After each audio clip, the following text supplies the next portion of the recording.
Welcome guys, this is KOK Party Favors. Today I want to bring to you some of my tray concepts that I just completed. Okay, this first tray has a plush throw blanket in it. It has 2 coffee mugs that have flowers engraved in them, and also Let's Stay Home is engraved in.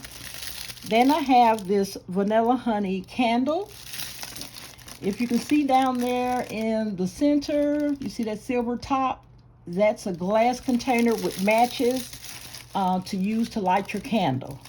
Okay, so this is this tray concept, and I adorned the inside with purple and white flowers.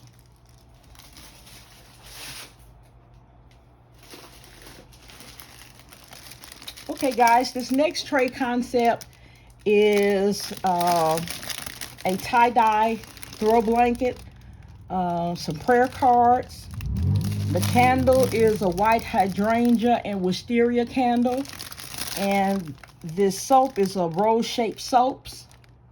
Okay, and this is the complete wrap concept here.